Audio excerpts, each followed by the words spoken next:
If in case I got pulled over by the police, I would hold up this piece of paper on the window that said, I'm currently radioactive, so I can't speak to you or open the window right Wow. now. So, please let me go. Hello. Welcome to the Dad Dialogue podcast. I am your host, Laurence. A reminder, you can go over to daddialogue.co.uk, go onto the contact page. You can sign up there to be a future guest yourself. I would really love to hear from you, so please do get in touch. Today's guest is Khaled. We connected via a podcast forum online, actually. I'll tell you a little bit about his podcast in a moment, but I found his story as a father was to be really interesting. He has 2 children.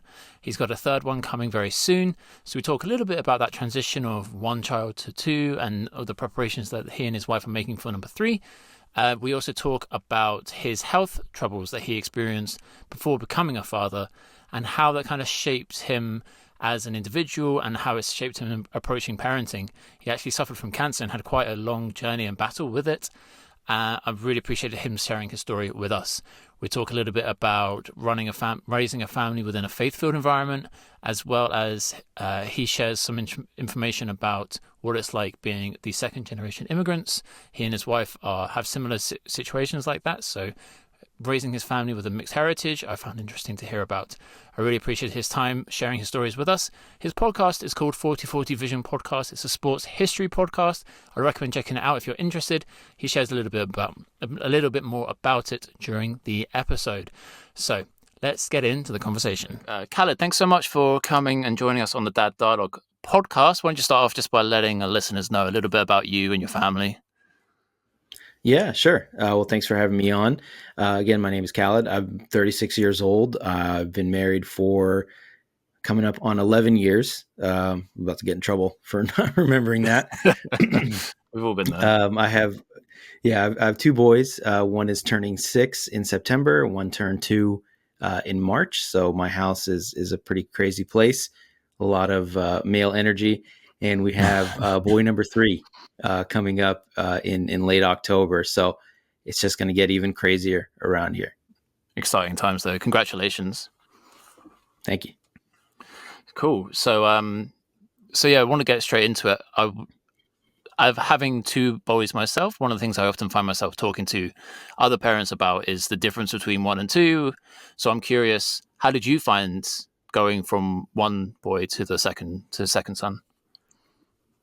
It was a massive difference. I feel like obviously the change from 0 to 1 is huge in your lifestyle, right? Because you obviously have to take into account this person, this being that you're in charge of, that you're responsible for.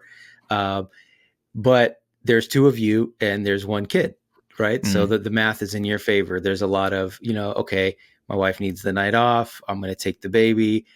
Or vice versa, or if I have to travel, it's not that bad. It's just me and my son, or my wife and my son. So it's hard. Don't get me wrong, but it's not terrible. When you go from 1 to 2, the jump is incredible. Especially my sons are about a little over about 3 years apart. So with 3-year-olds, they have a lot of the terrible twos tendencies where they can be a little irrational. But you can start to reason with them a little bit. But once the baby comes in the picture, for the first couple of weeks, it's, oh, this baby's cute. Oh, I love my baby brother, and then eventually it becomes, okay, when's this baby leaving? When am I going to get mommy back? Right. Yeah. Because the baby is, with mommy all the time. So that part was challenging in dealing with his emotions and the difference. Again, there's 2 of you now, and there's 2 of you and there's 2 babies. So there's no real handoff unless, 1 is sleeping and things like that.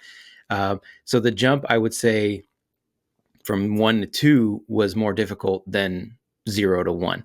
And now that they're a little bit older, managing 2 personalities, especially toddlers, they have big personalities. And now my son is 2.5, so he has preferences and wants, and wants to do everything his big brother's doing. And so, yeah, I would say it was harder going from 1 to 2 than 0 to 1. That's interesting. But one of the things I picked up on was that you said when you just had the 1, that the maths is in your favor. So you're looking at it through that standpoint of when there were 2 of you and 1 child, the maths was in your favor. You've now gone to a very equilibrium point where you could argue the maths is kind of in your favor, but you're now gearing up for there's no two ways about it. The maths is never going to be in your favor Yeah. with number threes. So, how are you and your wife feeling? How are you preparing for that transition? Are you expecting it to be as difficult as one to two, or like how are you approaching things?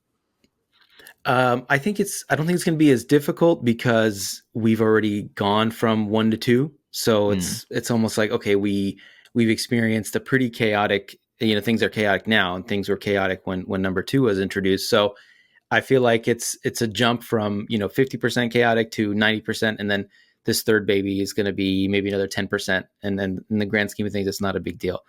So in terms of preparation, I think we laugh about it a lot because our two boys will be fighting, and we just picture this newborn just kind of hanging out watching this chaos unfold in front of him, and that's all we can really do at this point is just laugh about it and say, oh man, it's so crazy already. We can only imagine how much crazier it's going to be with a third kid. And then of course your mind goes to, in a few years, what's this going to look like when my son is Mm. 10 and then he has two younger brothers, and what's that all going to look like? But yeah, we're just anticipating more craziness, more chaos. It's interesting you use the word chaos because one of my good friends here, I think he has three kids, and he has very very commonly used the phrase of just embracing the chaos. I think when you have one kid, you're always trying to limit the chaos. Like there should be no chaos when you have one baby. Then second, two kids, you're like, right, let's try and stop chaos from coming up. But then after a while, you're just like, whatever. We've got to embrace it. I think that's. I Yeah, mean, I hear that all the time. I have one of my good friends. He has four kids under 10, so his house is a madhouse, wow. and he is a very very chill guy. He's always been a very chill guy by just his nature. So I'm trying to be more like him, Mm. where he really does embrace the chaos. He lets things roll off his back. His kids will tear up his house. I think last year or the year before, his son completely flooded the second floor of their house Oh by gosh. stuffing toilet paper rolls in the sink of Oh one of my the gosh. bathrooms, turning on the faucet, and locking himself out of the bathroom. He ended up trashing their second floor. And when he's telling me the story, he's incredibly calm about it. He's just, oh, he did this and then he did that, and now we have to work with insurance. And I'm telling you, I was like, I don't understand how you're not freaking out right now Mm. about everything that you have to do.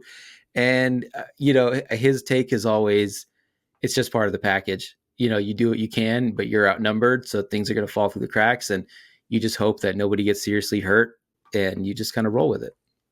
Wow. Well, that's a good perspective to have. Sounds like someone we should get on the show. Four under Yeah, you 10. should. Very very That's interesting intense. guy. Yeah. Yeah. You should definitely link us up. Did you always envisage yourself having a big family? Have you always wanted three kids or more? I'm one of five. Okay. My wife is also one of five. So we both come from big families. Mm. And interestingly enough, we've had different takes on that. I think she's the youngest. She had, I think, a really good experience growing up in a big family. She loves having a lot of siblings. And so she's always advocated, even when we were first dating, it was always like, oh, I want a big family. I want, four or five or more kids. For me, um, I felt I'm the fourth out of five. We had obviously a big family. We had a lot of family visiting from out of town, people staying with us for long periods of time. As a child of an immigrant, we have other immigrant family members that would come and stay with us as they get established in the United States. So, and my dad was very busy with work and some other outside pursuits. So it seems kind of dramatic to say I felt neglected at times, but you get kind of lost in the shuffle. So Mm. my take was, I want to keep it to 2 to 3 max. I think even three is a lot for me. We had a lot of discussions about going from 2 to 3, just because I didn't want one of my sons to feel that same way, where again, neglected, maybe a stretch, but just kind of lost in the shuffle, not getting the same Mm. level of attention that my other siblings got for whatever reason. Yeah, I can appreciate that. And I just want to pick up. You mentioned the children of an immigrant family. I saw on your Instagram that you had a post about your sons. You described them as Palestinian, Egyptian, Lebanese boys. And can you just talk a little bit about that heritage and kind of how that heritage has maybe played a role in you as a father? Yeah, so that I think my wife posted that and she tagged me in it, Okay. but same thing. Mm. Yeah, so I'm Egyptian and Lebanese. My wife is from Palestine. Our family's from Okay. Palestine. We are both first generation immigrants. Her parents came to the States in the 70s, and my parents came in the early 80s. So, I think very typical in terms of that. And I think the challenges that we faced, myself and my wife faced as the children of immigrants, where they're learning as much about this society as we are, Mm. and some of the challenges that we had growing up with them not understanding how certain things work, maybe a language barrier that they had, uh, cultural differences that they weren't aware of. I think that we have the advantage, myself and my wife, because we were born and raised here. We're Mm. American through and through, but we also keep that cultural heritage in mind. It's very important for me, for my boys to know, where they came from, where their grandparents are from. Especially with everything happening now in Palestine, it's even more important for Mm. them, for them to hold on to that identity and to understand that this is where you came from. This is something that we should be very proud of. And Mm. even though you're two generations here, you're American. It's not a percentage thing. You're Mm. 100% American, you're 100% Egyptian, you're 100% Palestinian. So all of that, combined. So we try to keep all those things in mind. We try to keep the language alive. It's hard for me. Arabic's probably my second language, and that's a bit of a stretch, but just trying to keep that alive as well. Mm. And do you kind of have a plan for how you kind of talk with your children? Or, I mean, you mentioned the things happening in Palestine. Your children are too young to understand something like that, but living through it now, I mean, there's like history in the making. Do you kind of like have discussions with your wife about how those sorts of conversations might end up going with your children?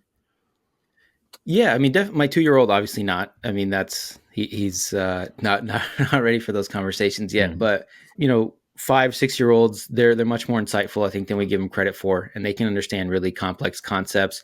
The Mm. challenge, I think, is to kind of filter out the really negative stuff. We don't. Mm. It's hard for him to not see, the images. Sometimes he'll be passing by, or I'm on my phone, I'm seeing something, or his grandfather is very unaware of the kids when he's around, so he's watching, Mm. CNN or Al Jazeera or Mm. whatever on his iPad. So the kids will see things, and of course they're very inquisitive, so they have questions. Mm. Why is this happening? Who is this happening to? So you try to use kid friendly language, and not show them the really graphic violent stuff, but you need to explain to them that, hey, these are your people in Palestine, and as a result of the colonial project that is the state of Israel, and the aggression and everything. I mean, we're obviously not getting to the level of we're having like deep intellectual Mm. conversation, but we're explaining to them that there are bad things happening to innocent people, and we need to be aware. We need to think about them. We need to pray for them. So just trying to, again, not shield him completely, because it is part of his Mm. identity. It's something that he needs to know, but also not to the point where he's having nightmares about Mm. whatever he's seeing on the TV or on the phones. So it sounds like you're kind of introducing it how you see is the best way, like the appropriate age response for your kids. And as time comes and develops, that conversation will develop as well. It's a very, I think it's quite an honourable way to approach things, and something that I imagine a lot of people, a lot of parents maybe don't need to think about until it's maybe, you know, until they see something and ask that question. And for me, I often just like hearing how people have approached things, so I can be a little bit prepared if you know if my boys ever hear about something happening elsewhere in the world and they have questions. It's good to have some sort of preparation for that sort of approach. So thanks for sharing that with us. Um, so what impact would you say that? I mean, we kind of touched on a little bit about it with the immigrant background, but what are there any other aspects of your upbringing that you have had impacts on you as a father and choices that you've made for your sons? Yeah, definitely. So I'm Muslim, and my family is Muslim, and my wife's family is as well. But we're definitely not a monolith, right? Just because we share faith doesn't mean we were raised in the faith in the same way. I think it's the same in any other religion, especially a more orthodox religion, where Mm. some people will take a very strict approach, maybe a fear-based approach to religion, versus others who will take a more, God is love and everything is Mm. positive and butterflies and rainbows and that kind of thing. So for me, I was raised in a very strict Muslim household, and I went to an Islamic school for most of my youth, and I had a very, again, fear-based approach to, or I was raised in a very fear-based approach to religion, and it kind of turned me off to it.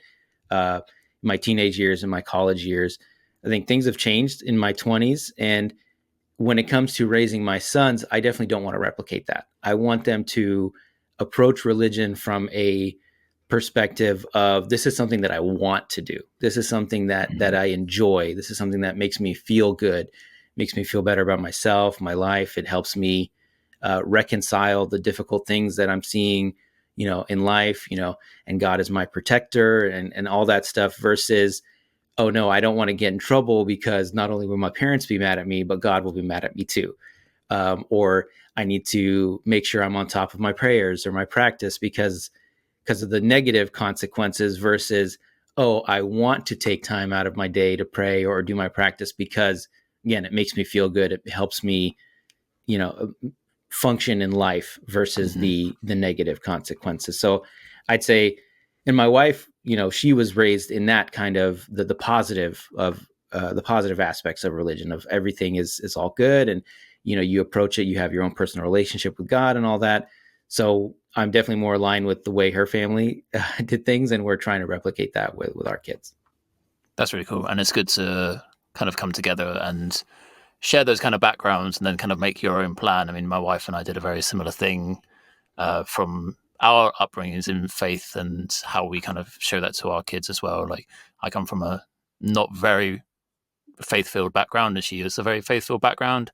Um, and I came to faith later. We're both Christians, and we raise our inner boys in a certain way.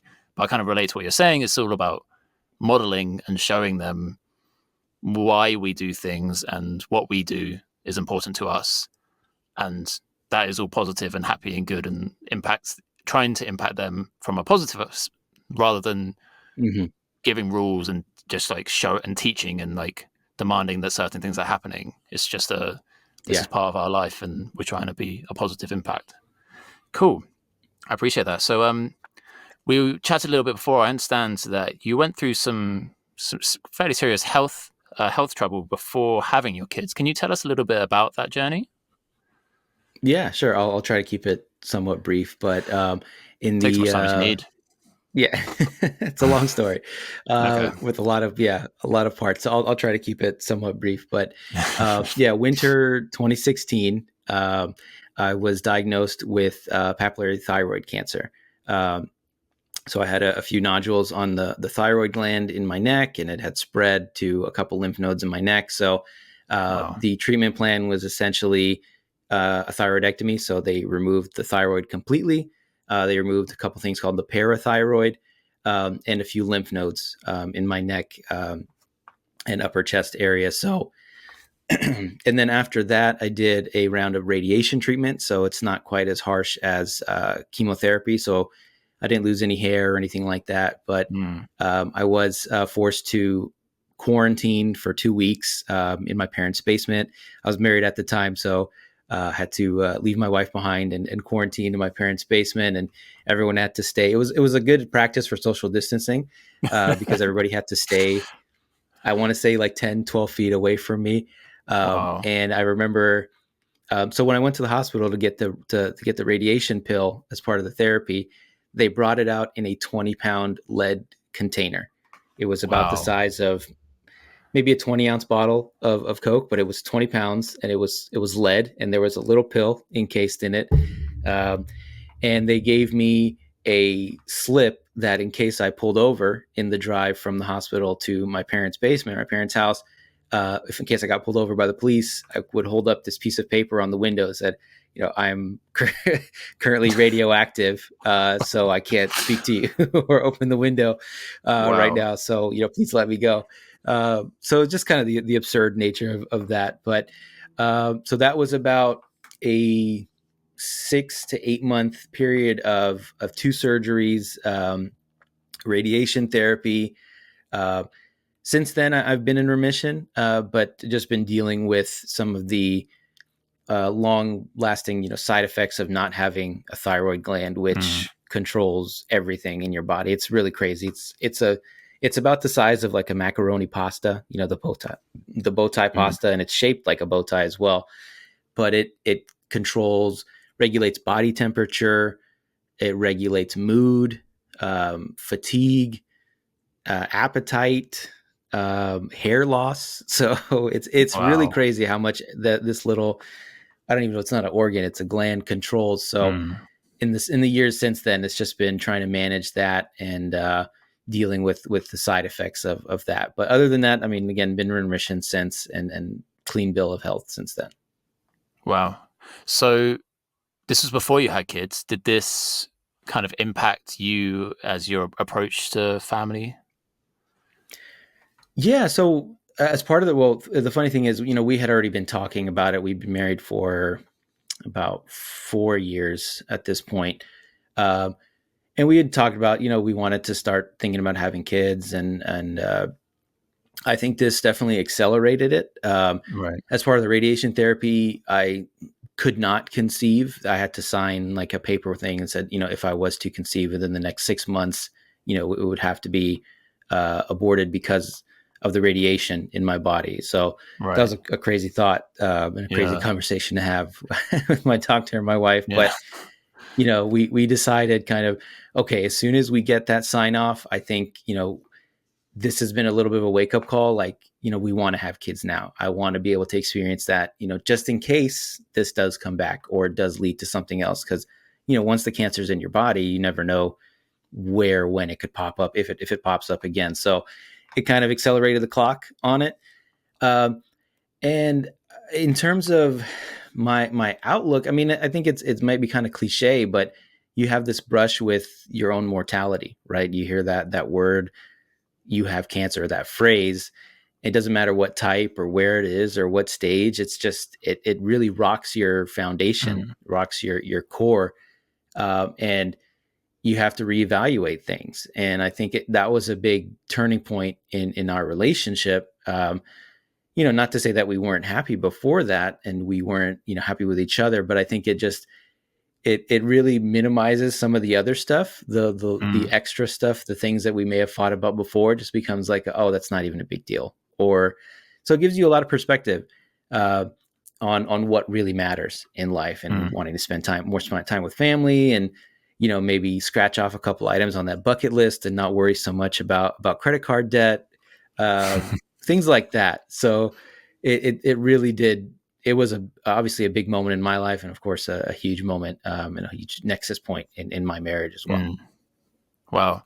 And can you talk a little bit about how it must have been feeling? Like, I mean, as you explained, you said what you had. I mean, yeah, there are some words here that I know, like thyroid and obviously cancer, but there are other words that you're saying that I don't have any idea about. So, Sure. were these moments like when you were in the doctor and you were being told about this? Did you have that same thing of like, this doctor's just given me all this stuff and I've heard the cancer, and I just, can you talk a little bit about those feelings and those times and how you kind of like approached life? Like, I mean, you said 8 months of these treatments. What hmm impacts did that have on you, and how did it impact your other relationships and your work and things like that? So when I first heard that phrase, it was in the oncologist's office. That's that sensation when you have that ringing in your ears where you can't really hear anything else. So I just it zoned. I completely zoned out. Luckily, my wife was there, and she was right there with me the whole time, all the appointments. Mm. So I was very detached, and I kind of Mm. disassociated from everything. And thankfully, she was there to take notes and keep track of what the doctor was saying, because I was hearing it. I was not taking in or Yeah, processing any of the information that I was being given. of Um, course. and, you know, in terms of my work, ironically enough, I was laid off about a month after my initial surgery. So it was, during my treatment. So um, I ended up being unemployed for the last, 4 or 5 months of my treatment process. So it's kind of a blessing in disguise because I didn't have to worry about going to work and still showing up and everything like that when I Mm. was dealing with doctor's appointments and MRIs and surgeries, all this stuff that was happening. So at the time, obviously, it didn't feel like a blessing because, Yeah, I was my gonna. first question when I'm meeting with HR was, I'm having surgery in a week. Am I still going to have insurance? Mm. So my wife was a student at the time, so we were able to get me coverage on her her insurance plan, thankfully. But it was just a challenging time in terms of that professionally and all that. But I was able to put work on the back burner for a little while and just focus on myself. And there, you mentioned relationships. Obviously, with family, my family was in New Jersey, the New Jersey area, so about 2 hours away from us. We were in Philadelphia at the time, Right. and obviously it's just as shocking to them as it is to me. Mm. And you don't usually hear about someone in their mid to late 20s having cancer. So Mm. that shook our foundation. It was the first real serious illness in our nuclear family, at least. So they started to show up for me in ways that they hadn't before, just making sure to visit more often, check in more often. I would go and see them a little more often than I did before. Obviously I was also unemployed, so that helped. And the really beautiful thing to me was there was a lot of friends that I had grown up with and that you kind of lost touch with, or I had lost touch Mm. with at the time, and it was people I wouldn't consider really close or good, really good friends, but they started to show up for me too. They would come to visit, to come stay with us for a couple days, or just come take me out to coffee, lunch, whatever, just to check in, see how things were going. And it was a lot of people that again I would not have considered really close friends before that. But in a time of need like that, Mm. it's beautiful to see folks really show up for you in ways they Mm. hadn't before. That's really cool. And hearing you talk, like tell the story, I can tell that you've maybe told it before, and like you really look at it on like the positive impacts that it's had. Because I think you could probably find a lot of people that would tell that story a little bit differently. It's like, man, I had to go and have surgery for cancer, and then my work laid me off like right at that same time, and like, oh, woe is me, and the world is against me, and people could see that as their kind of like their nexus point of going the other way. So the fact that you're looking at your work laying you off as like a blessing in disguise, and it allowed you more time to recover and spend time. That's a really like beautiful way to look at things. That and looking at the cards that you're dealt, and approaching it in a certain way. I think there's two things to that. It's the time, obviously the time. It's been 6-7 years since, so I'm Mm, able to look at it a it's little true. differently. Like I said, in the moment, I was freaking out. How am I going to pay Mm, my rent? I mean, my wife was a student at the time. We had some savings. Obviously, I was like, okay, how am I going to pay my medical bills? Am I going to be able to job search while I'm dealing with all this other stuff? So, in the moment, it was definitely a little more woe is me than blessing in okay. disguise. But looking Uh, back on it, I am able to have a little different perspective. And I did therapy. It was my first time doing individual therapy. Was after my treatment and everything had wrapped up, and I was officially in remission. I mm, started seeing an individual therapist because I was going into a depression because my body had betrayed me. Things were I mm. just my body felt different.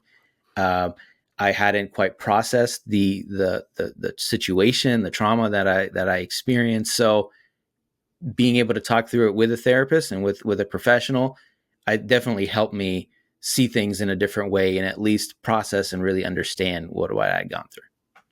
That's really interesting to hear, and I think that's really empowering to kind of hear how you talk about it now. To hear that that's part of the process that is very much like a very natural part of the process that can be a big help. How do you approach this part of your story, like with your kids? Have you told your oldest about like does it ever come up like naturally? Like, do you have a plan of like how does that kind of work into your communication with them? It hasn't quite yet. Mm. I mean, they see me taking my synthetic thyroid medication on a daily basis. They always see the pill bottles on the bathroom counter and things like that. But I haven't quite gotten into detail. Mm. They've noticed, the scars on my neck, and they've asked questions. So especially the older one, and I told him, I had surgery. Baba was sick a few years ago, and I had to have surgery. And 2 years ago, I had shoulder surgery. So he understands that aspect. He saw me Mm. come home with a sling and with a big Band-Aid. So he kind of understands the concept that sometimes you get sick or you get hurt and you have to go to the hospital and have a procedure, then come home and recover. So Mm. I haven't gone into detail with him. I think I will, obviously will at some point, but I think he's still a little young to understand Mm. what cancer is and all that stuff. Yeah, of course. And is that something that you just kind of will approach as you think is appropriate, or do you have thoughts about it? Like, oh, when they get to a certain age, I'd like them to kind of understand this part of my history. Yeah, I think as soon as I feel like he's able to understand it. Yeah. We've had other family members since, our extended family, have a cancer diagnosis, but you just keep it generic. I think at this age, oh, they're sick, they're not feeling well, they have to go to the hospital, things like that. So, Yeah. um, yeah, so I haven't really had to approach it just yet, but Mm. I'm sure I will at some point. Yeah. And I think, as I said, the way that you kind of like have approached it this thus far of sharing it with us and looking back on it in that way, I'm sure it'll be like another part of your kids growing up and just learning about life and learning it through you firsthand, which is a good way for the kids to learn these things, right? Hmm. Yep. Um, so, what would you say? We often talk on this podcast about successes and stresses. What would you say has been maybe one of the biggest stresses of being a father? I think just like most fathers, it's hard to balance everything, right? It's hard to balance um, trying to be a provider while also being a present parent, while also trying to stay, in shape, working on yourself, Mm-hmm. pursuing, if you have outside pursuits like this podcast or like my podcast, balancing that, and then balancing your marriage, your friendships, Mm-hmm. your family obligations. Um, so I feel like I think moms get a lot of credit and they get a lot of attention and of how much they're juggling, and of course they never get enough credit for what they're doing.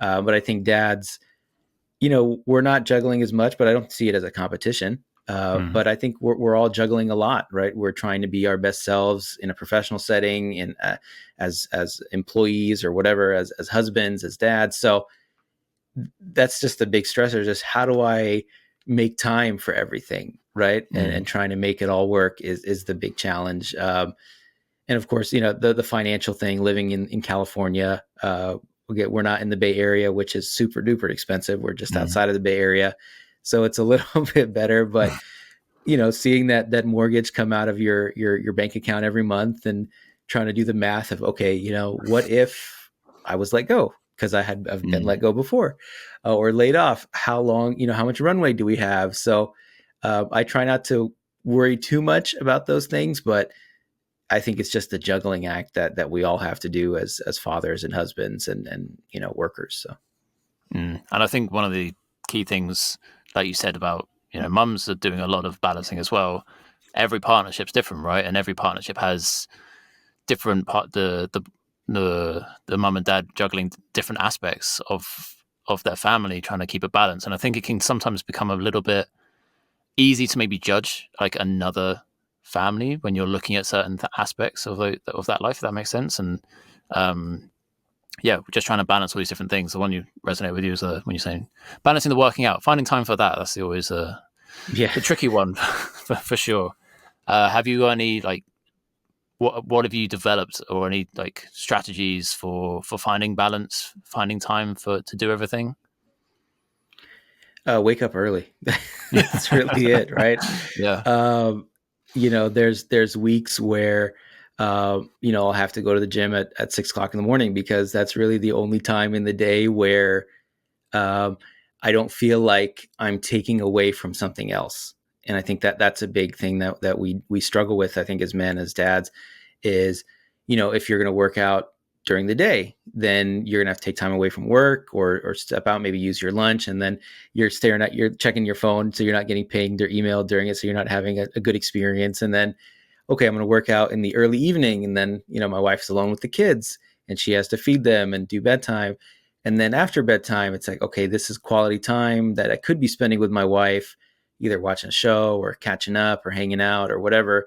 So really the only time that's yours is if you do take advantage of that, 5, 6 a.m. window, Mm. and just trying to get because that's the only time when your kids are still asleep. Hopefully your work is, everyone else is still asleep too. So they're not pinging you or emailing you, trying to get a hold of you. Um, and you don't have to sacrifice too much sleep by working out late at night. And nobody really wants to do that anyway. At the end of a long Yeah. day, you just want to relax and enjoy yourself and unwind versus Mm. working out and doing all that stuff. So No, I agree. You remind me of I worked at a sales position a long time ago, and part of the training they gave us, gave us this one tip.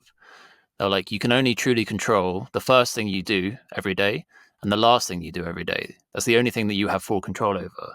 Everything else is in response to something else. But I think once you have kids, that last thing of the day you don't have control over because no, you don't. the end of your day just becomes the most long-winded thing ever, and you're still responding when you're crashing out on the sofa or in your bed or whatever. Yeah. I can't tell you how many times, I've made plans in the evening for, okay, I'm going to take a walk or I'm going to go work out or I'm going to go do whatever, I have Mm. some work thing I need to do, whatever. And then, my kid decides I'm just not going to sleep at my usual time today. I'm going to stay awake or, Hmm. or I'm going to, throw up in the middle of the night, or whatever it is. There's always some surprises. Usually that waking up at 5 and I'm out of the door by 5:30, that usually I get the green light because everyone's asleep. So Mm. It's that's true. usually again the clear window I have. That's definitely a good thing to take away, and I often remind myself, yep, just get up early, just do it. Um, so as we kind of come to the end, most of the episodes we have, we kind of try to talk about, like, think back to. I mean, you're going to be a soon to be, well, you're going to be a new dad again to a newborn soon. But if you think back to when your first child was born and the kind of lead up to that, what advice would you give to yourself when you were preparing for the arrival of your first son? Any advice for any dads out there that's like in that process? I would just tell myself, chill the out, because everything, you get so worked up about everything. Mm. You have your birth plan, and for my first son, it was kind of a surprise. He came 2 weeks early, so Okay. I'm at work. I was, and my wife is at her office, and her water breaks, and she calls me, and I'm thinking this is like the movies, like, oh, the baby's coming right now. So Yep. I'm running around the apartment, I'm grabbing our go bag, all that stuff, Mm. and I'm jetting over to the hospital. And then we end up waiting for 24 hours, or a little more than 24 hours before my son Omar showed up. And then you freak out about the drive home and about, Mm. will he latch? Will he feed? He was born a little small. So you freak out about everything, especially with the first baby. I'd never changed a diaper before. And, you Mm. kind of freak out about that. Am I doing this right? Am I holding him right? Am Mm. I feeding him the bottle? Am I giving him the bottle the right? So every little detail you get super freaked out about and worried about. And I was reading books and Mm. trying to, get all these dad tips. And obviously it's good knowledge to have because, they'll teach you little tips and tricks about, potty training or whatever it is. I'm not saying don't read parenting books because I think there's good stuff out there, but I would just tell myself, just chill out. Everyone's going to do, you're going to do, you and your baby are going to figure out what's right for your baby. And you and your wife are Mm. going to do what's right for you, and you're going to figure out what works. Like that people ask me, oh, how did you guys do this? How did you guys sleep train? I'm like, this is how we did it. This is not Mm. necessarily how I think you should do it. Mm. Because there's certain things that we want to do, and we have certain goals or certain things we want to do with our kids may Mm. not be the same for you. Maybe you don't want to, maybe you want to co-sleep. Maybe you don't want to sleep Mm. train. So I'm like, do whatever works for you, figure out your groove. And that's really it. But yeah, just chill out. And having baby number two, that second experience was again, much more relaxed. Cause like, okay, I've done this before. I Yeah. know what labor looks like. Obviously every delivery is different. Every baby's different, but when my son Adam was born, I was like, okay, I know how to hold it. I know how to hold a newborn now. I'm not Been there worried before, about, yeah. you know, Yeah, exactly. So it just chill out. Yeah, that's awesome. And I think that's part of the reason why I started this podcast was the idea that everyone is different. And I think I, I agree with you. The parenting books are awesome, but they don't always tell like the full picture.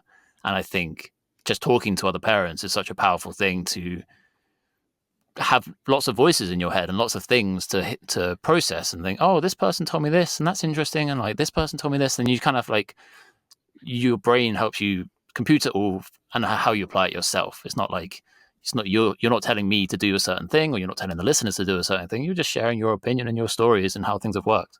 I think that's Yep. such a powerful way of approaching parenting.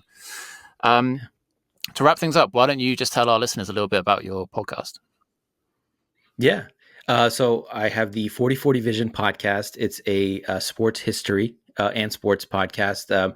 The idea is it's a little more evergreen content than your Mm, usual sports podcast that's talking about current events or mm, what just happened in the NBA or Premier League or whatever. So the idea is you can pull an episode off the shelf, just like a book or magazine, whether it's episode 1, where we did the greatest what ifs in Golden State Warriors history, or the episode we just released last week with an interview with a football journalist that writes for Forbes about the Copa America and Messi's mm, legacy. So check us out. I have a lot of fun doing it. It's my biggest outlet as a mm, dad. It's my biggest, stress reliever. It's a little stressful trying to, manage everything, but it's a good kind of stress that mm. I enjoy. And again, I get to, it's an avenue to talk to people like you and talk to a lot of interesting folks that I like to have on my podcast. We have guests, we have authors, former NBA players, former NFL players, hopefully a couple professional football players coming up this summer. So Cool. check us out, all the major social media platforms at 4040 Vision Pod. And we're also on YouTube at 4040 Vision Pod as well. Awesome. Yeah, I agree. It was really like a really wide breadth of things covered. It's a really cool, like just so many different sports and things that are touched on, which I think is a really cool approach to podcasting and content creation. Well, Khaled, thanks so much for joining us. I really appreciate you sharing your stories with us today. Yeah, thank you for having me. It was a blast. And there we have another dialogue conversation. Of course, a huge thank you goes out to Khaled for coming on the show and sharing his stories with us. I'm sure you can agree with me that it was a really interesting perspective hearing his health journey and how that's kind of impacted him and his wife and the decisions that they then made for their family. I really appreciated hearing that. And I really appreciated the various aspects of his life, sharing about how he is raising his kids within the mixed heritage, as well as the faith-filled environment. I just really love hearing these sorts of stories, the decisions that fathers are making. I really appreciated hearing it. And he had some good advice, let's say, for thinking back to when we were all maybe that very first new dad of just calming down a little bit, chilling out. As I said, his podcast is 4040 Vision Podcast. You would have heard him talk about it as well.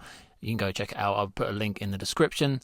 Again, if you would like to get in touch with me to become a guest on Dad Dialogue, please go on to daddialogue.co.uk, go onto the contact page. I really would like to hear from you. Anyway, I hope you have a wonderful day. Thanks so much for listening to the Dad Dialogue podcast.